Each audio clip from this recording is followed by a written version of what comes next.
program is reinstated. Open sesame! Commander Klingon vessel. We are energizing transporter beam. Now. One, engage!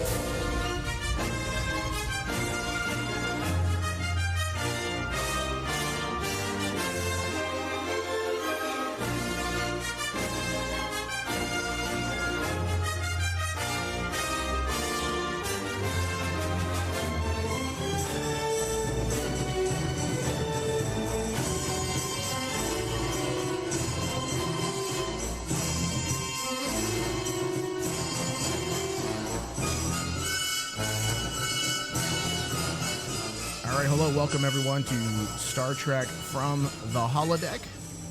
I am Michael Flores, your host. I'm also the captain of this starship, and at the helm is Lieutenant David Sabal. Hello, David. I better put away my tribble meat. I'm sorry, Captain. Are you eating tribbles? They're so tasty. Come on, we're all vegetarians on this vessel, all right? We do not take in such poisons into our body. This is the future, Dave. We're beyond that. We've evolved They're past. so easy to take. It's so You're easy like to Edward, eat. aren't you? You would be like trying to experiment on new ways that you can make some nice, delicious Filipino soup. Hey. It's there to be eaten. All right, you savage. You would be consumed like Edward on board a ship. I would leave you behind. You'd leave me And then at behind. the end, when my commanding officers want to know what happened, I'm like, well, sir, he was an idiot. Yeah. So today we're going to be breaking down, discussing episode 2 of the second season of Short Treks. And I just want to thank the Star Trek gods.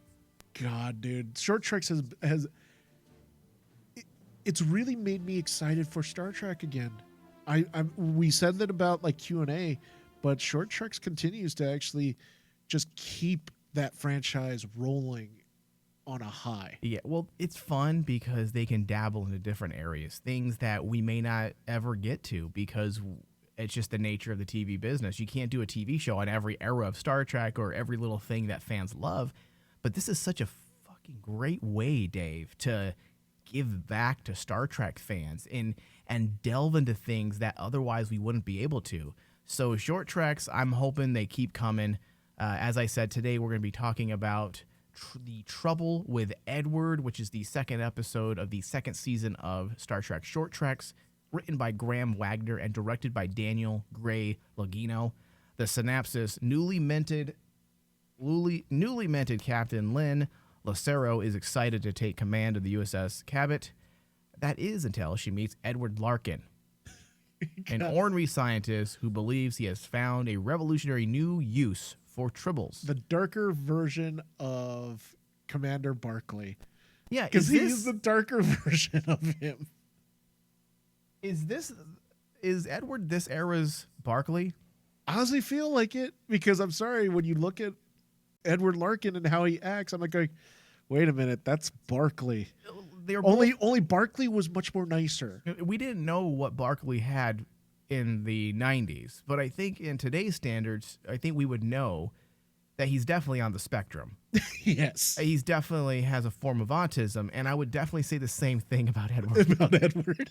I loved it, man. And now Edward, he is the guy that he's a voice actor. Yes. Mostly, correct? He's the voice actor who plays Archer on Archer. And also in Bob's Burger, right? Yep. I mean, his comedic timing is flawless, Dave. Oh my God. I'm so happy that we finally got to see him on screen. Because he needs does to do more live action. Yes. If he can bring that level of comedy to screen, Dave, we're all missing out. Oh yeah. We're all absolutely. missing out. We need to have more of this actor on screen. He's an amazing talent because of his comedic timing, and it's the way he delivers his lines. Every time I've ever seen him. Benjamin. Yeah, H. John Benjamin. I can't even talk today. What was that, Dave? H. John Benjamin. I can't even talk today. Jesus. So, but Benjamin, I've been actually a big fan of his, especially because I love voice acting, and his work on Archer Oh yeah, he's is good. amazing. His timing is just on par. He knows how to deliver lines. Well, obviously he's a talent, Dave, because we already know that voice acting is very different than regular acting. Yeah. And I know there may be actors out there that disagree, but there are a lot of voice actors and live action actors, I guess we can call them, or classical actors that would agree. It's two very different things. Some people say it's easier because you're in your own vacuum. You don't have to worry about tons of eyes staring at you as you perform. So a lot of the whole thing about acting is you got to be vulnerable. You got to allow yourself to be vulnerable because literally you have hundreds of eyes on you on a set. Oh yeah. So it really comes down to, I think, the type of person that's acting and whether or not it's easier for them or it's not. But Dave, I feel like H. John Benjamin, I mean, for a guy who's predominantly doing voice acting on cartoons, he should be on or be in more live action films because, as I said, his comedic timing was fantastic in this episode. It was impeccable. His delivery is amazing. And I'm just going to say this now. This episode of Star Trek is something that none of us realized we needed or wanted, No. Yeah. but here it is, and it was magnificent. And this isn't hyperbole. It's brilliant, Dave. And it was the brilliant thing about Benjamin. It was also not just the way he delivers his lines, but just the little things that he does, like walking out in the middle of the corridor just in his underwear. Yeah, well, that's what you do. That I remember going to film school And I was years like, ago, and I'd show up yeah. at your house, and you would answer the door in your underwear. And I'm like going, David, go get some clothes on. You know Come what? on. You know what? That works. It for some reason it just works on a comedic scale. Oh, it always does. For some reason, seeing a slightly chubby guy with no clothes on is always funny. Just in his saggy whitey tighties. Yeah. Oh, that'll get an instant laugh. Yeah. But I really had no idea what to expect from this episode ultimately. I knew it had to do with tribbles. That was obvious. We saw that in the promos, especially the title. They're playing with the familiar layout or familiar words. This episode is a perfect example of what everything Star Trek can be. Yes. And that's the takeaway for me as well. Well, also the excitement about this, if this is what we can get out of Short Trek, Yeah. can you imagine the type of writing we can get in something, say, Lower Decks? Oh, yeah. I mean, I completely agree with that. The ability to be a franchise. Think about this. We always felt like Star Trek had to be one thing. Yeah. And there's many Star Trek fans out there, and I don't condemn them. And I know I sometimes joke harshly about Star Trek fans wanting what they want and their babies. I'm one of them, so I feel like I can say it, right? But I'm just being facetious at times. I'm not being serious. I get that when you have a franchise that's 40 plus years old, there's going to be a lot of older than that, 40 plus. It's like what, 50 plus at this point? About 50, yes. You're going to have some passionate fans who expect certain things and things that should be the staple of Star Trek. But now we're in 2019. Things have changed, and as long as we don't destroy Star Trek, I feel like we can deconstruct it a bit and rejuvenate it and offer different possibilities. The fact that we have a franchise like this, it shows that this franchise, Star Trek, has the ability to veer a little more heavily into the comedy. Yes. And this is something that I never would have expected to work. As you mentioned with Lower Decks, we know that that upcoming cartoon series has been promoted as a comedy, and I'm excited for it because I don't know what to expect, but there have been moments when I'm thinking about it where I'm like, I just don't know. Is this going to work? Is it going to feel like Star Trek? Because you can be funny, but at the same time, it needs to feel like Star Trek. Otherwise, why make it a Star Trek series? Yeah. And then the dangerous part, too, is like, let's face it, Star Trek humor is hit or miss. Mostly miss. Mostly miss. Let's just be honest. Mostly miss. But like Star Trek humor can work. I mean, we as Star Trek fans love it. We giggle at it, but only us Star Trek fans get it. The real trick is getting mass audiences to get that comedy. Exactly right. And that's what I think that the Short Trek showed was like, yeah, it could still be a Star Trek show, but you could still be funny. You could still do nods to like the whole Star Trek universe for the hardcore fans, but you could still deliver comedic timing that can resonate to your entire audience. And I think that's the trick. Are they going to be able to skate that thin line, that narrow line there of, inside jokes, which is what Star Trek sometimes has become, inside Yes. jokes. And I'm talking more the TNG era and the TNG movies. Yes. I feel like the classic Trek films, they managed to definitely branch out to the mainstream. They were hits across the board for the most part, specifically Star Trek 4. Star Trek 4 at the time did so well at the box office because it wasn't really a science fiction piece. It was time travel, but it was also on Earth at our time, and it was probably if you had to point to one comedy of all the movies, I would say that's probably the most comedy we've ever received in Star Trek. Oh yeah, it was the most satirical. Absolutely. And as I said, comedy, pointing to Star Trek 4 here, comedy is not something entirely new to Trek, but I would never formally classify any Trek as straight up comedy. As straight up comedy. And this particular episode of Short Treks, The Trouble with Edward, is absolutely would be considered within the genre of comedy, without a doubt. And I could see easily, and that's what I always look for. I always look for longevity, especially when I'm reviewing these short treks. I did it last season as well. It was a little easier to do because a lot of them were tied to the Star Trek Discovery series. But now that we're dealing with these one-offs, or I guess we can even call them like one-shots, essentially, my mind starts going in the direction of, well, can we see this be turned into something bigger? Could this actually have some longevity? And when you look at the first episode we covered, Q&A, of course there's some longevity there. It's based on the Enterprise crew with Pike. We know it. That's a given. It's a given. But then it's we look established. But then we look at this episode, helmed by Captain Lynn Lucero and Edward Larkin, and there were some questions there. I'm like, well, this is a comedy. Can there be some longevity there? And I absolutely can see this turned into a 30-minute per episode type series. Yeah, especially the actress who plays Captain Lucerno.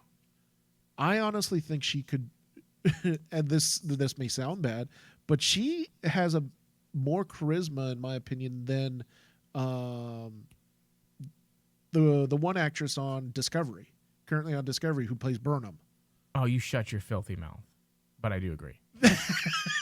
If you were to actually put her in that lead role, especially in a comedic TV show, she would absolutely blow the doors off. Well, she also can do straight up. I mean, her reactions to there's two types of comedy. There's the ability to deliver it, right? Yes. But then there's the ability to accept it. It's the straight man. Playing the straight man. And when she was in that ready room, and they were and they were talking about this plan to make tribbles, and I mean, that scene, I rewound it about 5 times because it made me laugh so effing hard. And everyone in that ready room was brilliant. It wasn't just, Benjamin that did a great job. Every single actor that reacted to what was going on was spot on. And that was the moment we were like, 5 minutes into the series? And I'm like, this needs to be made into a series. Yeah. This is great. So it has given me more faith in Lower Decks, because I don't want to say I didn't have faith in it, but as I said at the top of the show, I mean, we're dealing with comedy and Trek. It's just something that doesn't, to me, it's not the normal. It's not the norm. It's not the norm. Especially in this new era, it's very straight. It's very dark. There still is optimism, but for the most part, we're getting some very serious, dark themes, which I prefer that. Yeah. My own personal taste, I prefer that. But here we are with lighthearted episodes, and suddenly it works. And at the same time, Dave, there's not one moment during the 14-minute runtime that I felt like this wasn't Trek. And that's what I'm looking for when Lower Decks comes out. I'm like, okay, so you're a cartoon and you're funny. Yes. But do you feel like Star Trek at the same time? And that's the balancing act that they did so well in this episode. There was not one moment where I didn't feel like I was not in the Star Trek world. Yeah. And like that I'm glad you brought that up, because it's kind of like, it's one thing if you make a comedy, a science fiction comedy. I'm sorry, I'm going to bring it up, Orville. I know a lot of fans out there love that. They say, "Oh, that's the humor of Star Trek that we love."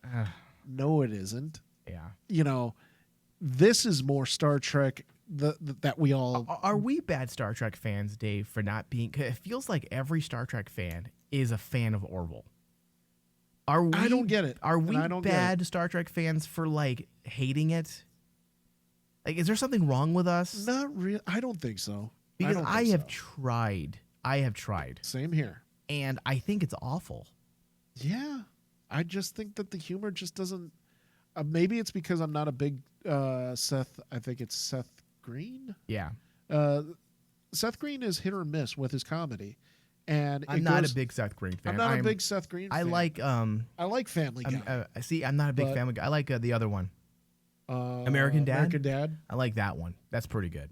And he's very hit or miss, but it's kind of like when you take his type of comedy and try to apply it to Star Trek, it doesn't make sense to me. And that's why, I watched half of season of Orville and I gave up. And that's what I did too. I watched the first half of the season, and I'm like, all right, well, I just can't get into this. It's not very good. Yeah. So that being said, Dave, let's bring it right back to The Trouble with Edward.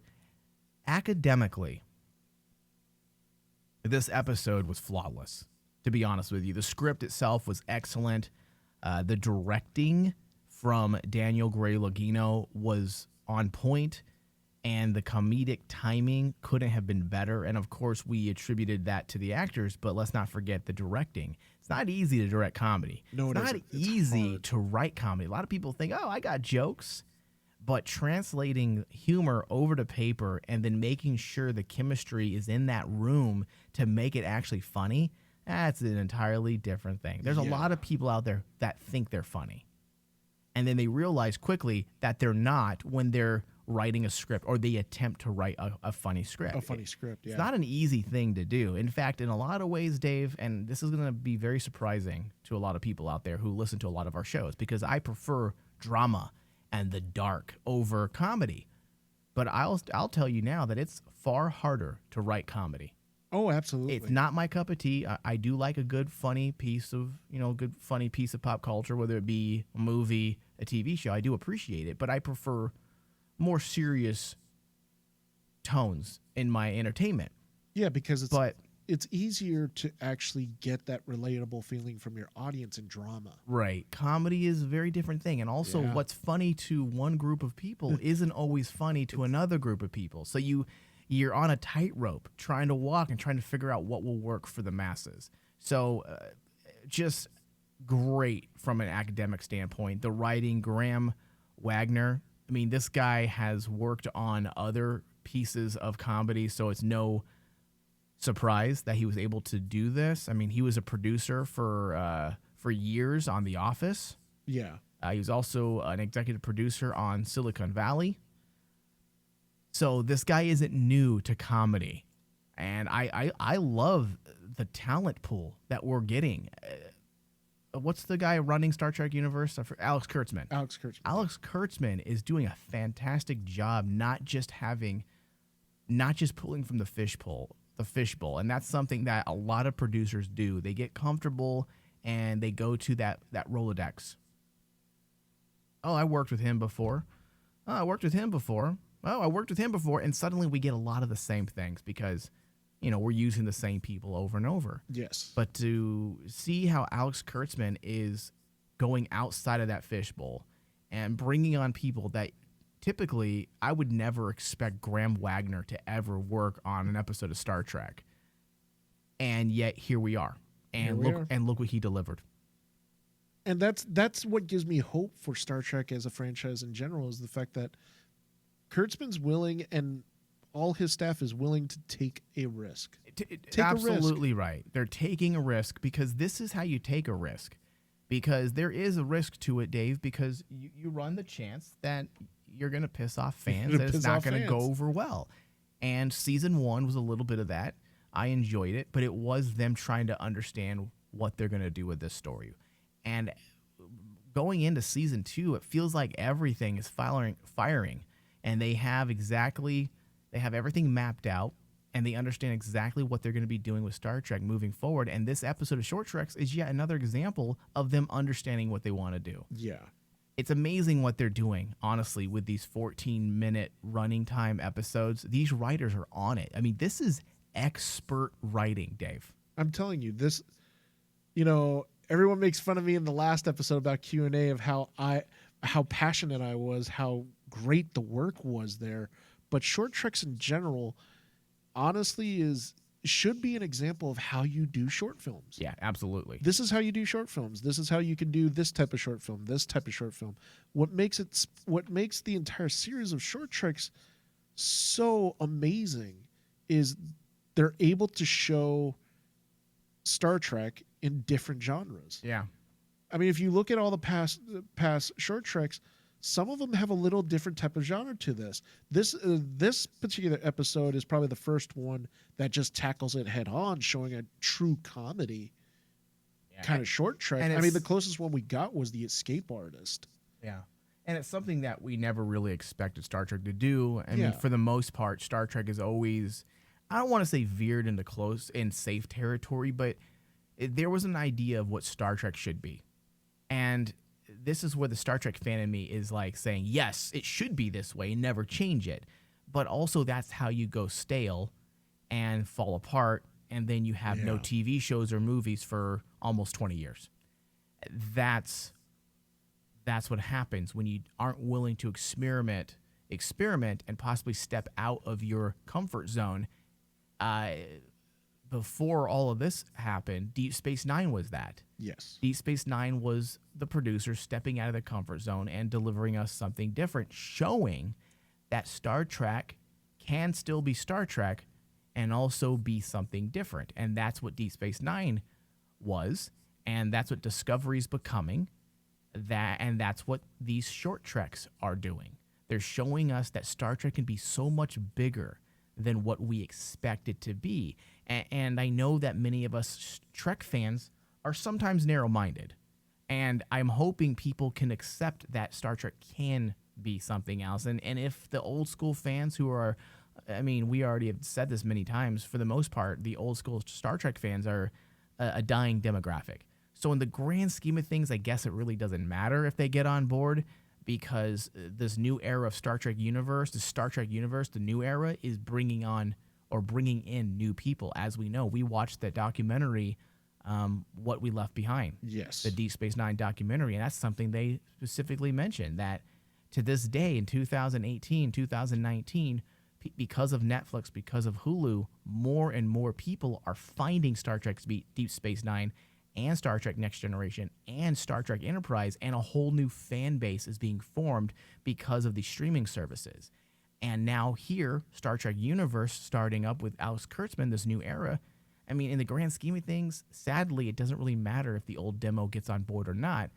And from us, people who I think you and I are a good example of hardcore Star Trek fans that are willing to have an open mind. Yes, we're very critical. And we're like, hey, you better get it right. You better understand Star Trek. And I think that's the key to making a successful story that's Star Trek is you have to know Star Trek. And if you understand Star Trek, then you can then take, what do we always say about breaking the rules? You have to know the rules before you can break them. And that's the same thing with Star Trek. Know Star Trek. Know the rules of Star Trek. Know what governs Star Trek when it comes to themes and archetypes, all the things that we expect. And then once you fully understand that, you can break it. You can break it, or I guess you can say deconstruct it. Deconstruct it is a better term. And that's what they're doing here. That's what they're doing here with this new era, because it feels like Star Trek, but it's also something very different. And I'm excited for the future of Star Trek and what we're getting. I'm all on board for this, especially since, given the idea that we're just a few months away, or a few weeks or a few months away from Picard. What is it, Dave? A few moments, weeks, months? You're confusing me over here. It's a bit of a parsec time. I don't know, but there's something there. We're just a few months away from Picard coming out. Can you imagine the type of storytelling that we're going to get in Picard? Yeah. Now that we've seen what they can do in short treks, it makes me really excited to see. Okay, what are we going to get in Picard? Yeah. Well, the sky's the limit, Dave, at this point. All right. So that being said, I'm surprised I liked it so much. I was kind of happy when I was watching over your shoulder and you were giggling at that one scene where the lady like drowned in triples. Because it was so over the top. It was B film excellence, Dave. It was. They're shooting tribbles with like stun blasters, or what is it? Phasers. Phasers. Blasters. Stun phasers, and it's just so over the top. The music's all dramatic. People are screaming. It looked like the old like exploitation film trailers. It was just so over the top, and I loved it. And to be perfectly honest, I never cared for tribbles. I know that might be a Star Trek cardinal sin, but I just never cared. To me, it was really silly. But this episode essentially being an origin story for the Tribbles. It was. And the now iconic episode from the original series, The Trouble with Tribbles, it worked, and it made me look at that episode a little differently. I just never liked the episode, Dave. Maybe it's been years since I've seen it. Maybe if I go back and watch, maybe I'll appreciate it a little bit more now that I'm more mature and I can appreciate the nuances to writing an episode. But as I remember, I was just like, this is really silly, and not the typical Star Trek silliness. It was over the top silly. I mean, when Kirk basically takes the tribbles and puts it against the one guy and says, "Oh, they don't like you very much, do they?" Yeah. And you find out that, well, they don't like him because he's a Klingon, and Klingons eat tribbles, and then you tie it in with the short trek. It's so fun, and it's just blows your mind that basically they took that one episode, took it to short treks, and now you look at that episode, you go, wow, that's amazing that they were able to tie everything together so seamlessly. Well, is it seamless now? That's what we're going to go talk about now. That's what we're going to talk about now. We find out, as you mentioned, just how the Tribbles gain the ability to multiply so fast, along with the Klingon connection, as you mentioned. But this origin story, as clever as it is, may also be or might have created some very big continuity errors within Star Trek, Dave. And I'm going to tell you why. Tribbles have been seen various times, and the reason why we were going to cover this last week, and I needed time to think. If you remember, you were in studio to record, and I said, Dave, just go home because I need to think about this a little bit longer, not just because it was great, but also I think there might have been some inconsistencies when it comes to the, I guess we can call it the lore of Tribbles. Yeah. Star Trek canon probably is a better way of saying it. Now, we've seen them various times throughout Star Trek, okay? Let me see if I can find my notes here. Hold on. I had it all written down, and now I lost it. They had been mentioned numerous times. Tribbles were first encountered. Now, this is according to Star Trek canon. Obviously, chronologically, in terms of when these shows came out, this isn't the first time. The first time was in Troubles with Tribbles in the 1960s, in the original series. Yeah. But from a canon perspective, in chronologically, from a canon perspective, there we go. Tribbles were first encountered by humans in the early 2150s when Dr. Phlox brought a small number aboard the Enterprise as an easily sustainable food source for his pets. Now, okay, fine, food sources, you can easily overlook that, right? Because isn't that the whole entire reason why Edward wanted to genetically modify them? Because they were meaty, he said, right? But his issue was that they bred, I believe, very slowly. Yes. Okay, assuming that Larkin's assessment of Tribbles' biology was correct, the trouble with Edward indicates that the Tribbles' fast breeding abilities came about due to human tinkering, right? Yes. We saw that in the episode with their DNA. But Phlox, in the previous episode I just mentioned, had already stated them to be prodigious? How do you say that? Am I an idiot? I think I can't even say that. You're asking me to say this one. Prodigious. You know, I like to pride ourselves on being intelligent, and then I do something like that. Prodigious. Prodigious. Okay, I said it right the first time. Prodigious breeders, which we already know the meaning of that, and that's basically unnatural speeds, abnormal, remarkably fast. Okay, I guess you can apply it to that meaning. So he mentioned it in the episode The Breach, seemingly constituting a continuity error, right? Yes. However, it may still fit into continuity just fine, according to Star Trek Wiki, as it should also be noted that the tribbles Edward genetically altered were called Tribulatus ventriquis rather than Polygeminus. That's awful. I really fucked that one up. This may indicate that the Tribulus ventriquis was a separate species of tribble that did not breed as quickly. Okay. Well, you know what? In my mind, I can easily take that assumption, right? We can make that assumption. You can take that assumption. We can take that leap. You can take that leap. I mean, there's different species of various animals. And for all we know, we don't know what breed. We can assume that the breed that Edward tinkered with is the exact same breed that we saw in Troubles with Tribbles. Yeah, because that's the whole point. That was the connection. That was the connection that they drew, and like they even threw in the fact that basically they brought up the fact that all the Tribbles are born pregnant, which is something that basically Trouble with Tribbles actually brings up. Yeah, yeah. So maybe some slight canon issues. However, if they are different species, then I say no harm, no foul, right? Because there were some people screaming foul ball on Twitter. As we know, social media is a place where a lot of people like to yell and scream.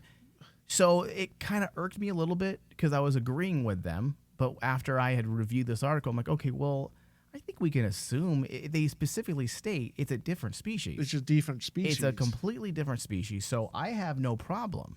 We can easily wave it away. Yeah. Because that's the beauties of science, people. Yeah. And that's the problem with a lot of people on Twitter that basically just want to rally and scream at it. Is how dare them messing up Star Trek continuity. Exactly. And Phasers on fire. Phasers on full effect. And it's like, I want to look at those people and say, you're a Star Trek fan, right? You believe in science, right? So you mean to tell me you're not going to actually They don't believe in different species. In different species. That's not science. Ah. All right, Dave. So give me your final thoughts on this episode of Short Treks. My final thoughts on this episode, I really dug this episode. It was really tough, actually. The one thing I want to ask you, ranking the Short Treks at this point, it's really difficult because like Q&A is up there for me. Q&A is obviously number one. We need to start writing these down so we remember what we rated them. But like, then I started thinking, okay, where does Trouble with Edward actually fall? Because I like it. That's up there, Dave. It's up there, but is it better than Calypso? I'm like, oh my God, I can't put it above Calypso because Calypso was just perfect as a short film. Yeah, I am. Go ahead, Dave. Give me. Don't ask me to give you your final thoughts. You do it on your own. My final thoughts. You do your own homework. After thinking about it, I'm going to give Trouble with Edward a 92. For me, Q&A was perfect. That's why I gave it the perfect score of 100. You gave it 100. I forgot. Yeah, I gave it 100, dude, and it deserves it because of the minimalistic way you did it. Oh my God, it was 100. Trouble with Edward. There is no Trouble with Edward. It's a really great short film. So why are you giving it a 92 then? I'm giving it a 92 because little nitpicks for me is like, okay, you set up this whole thing about Edward and especially with this new crew, and I want to see more. I now want to see more, but I can't see anymore. You can't grade the episode based on you wanting to see more. Oh, yes, I can because I graded the Q&A as a fan, too. Quit grading these as fans. That's not what we do on this network. We fanboy during the show, and at the end, we give people our real thoughts. The thing about Trouble with Edward 2 is they had to actually throw in certain things to make us as Star Trek fans comfortable, like the opening scene with Pike. I think you're just making things up, Dave. I think you don't have a problem with this episode. And I you're just, don't. That's the problem. Oh, I'm trying to come up your with it. complaint is literally they're trying to make us comfortable by having Pike. How are you going to complain about having Anson Mount as Pike in an episode? know. I can't. I really can't. You're cut off. But here's the thing. I cannot put it above Q&A, and Then I can't don't. put it. Then don't. Don't try to nitpick it to death because. I can't. All right. But I will give it a 92. I'm giving it a 92. I'm going to murder you. All right. I'm giving this a 99. Dave, it's excellent. The opening 2 minutes is fantastic Star Trek. We were able to see Captain Pike in a way that we might not ever see him. The opening with the Enterprise and the captain's log, dude. Oh God, when the just- Enterprise flew in, yeah, and you it's see just- that production value, Yeah, and I'm not going to review this as a fan, but that was so good. that was good. It's something that we all can connect to immediately as Star Trek fans. And it was, you're right. You mentioned that they're trying to find ways to help the viewer be a little more comfortable with this premise. And you're right. And that's because it's excellent writing, Excellent Dave. writing. It's not because they're trying to make a gimmick and cheat. They're trying to connect things, and as a writer, you got to make sure you grab your audience. But I gotta integrity, Mike. There's Reviewer tons of integrity here. There's tons of integrity. Viewer integrity. Or what'd you say? Critic integrity. Please. I think you threw that out the window by giving the last episode 100%. It deserved 100. It was good, but I don't know if it's 100%. So, yeah, 99, Dave. I feel like in 14 minutes they managed to fully immerse us. And this, I'm a writer, and I look at everything from writing. And from a writing perspective, it's brilliant. Absolutely brilliant. You know what the sad part is? Just thinking about it makes me want to go, no, I'm going to give it 100. No, you stick to your word. So what happened to critic integrity? I can't. You have I none. know. I have no critic integrity. Wait, what? I have no more critic You can't integrity. even talk anymore. You're like, I have no more critic interrogation. All right, so 99%. I'm hoping we get some more of these types of things, and if not, Lower Decks. I'm looking forward to it that much more. And we need to get H. John Benjamin back into Star Trek ASAP, even if he's voicing an episode of Lower Decks. I'll take that. I'll take that. So, all right. I want to thank everybody for tuning in and listening. Please, you can find all of our shows, RainmanDigitalMedia.com, also iTunes, Stitcher, Google Play, Spotify, wherever you listen to your podcasts. Search Star Trek from the Holodeck. Leave us reviews. Give us thumbs up. Also, if you want more Star Trek every single month, head over to our Patreon page, patreon.com/RainmanDigital, and pledge to our podcast tier. And you'll be given more Star Trek discussions each and every single month. David, thank you. Thank you. Let's live long and prosper.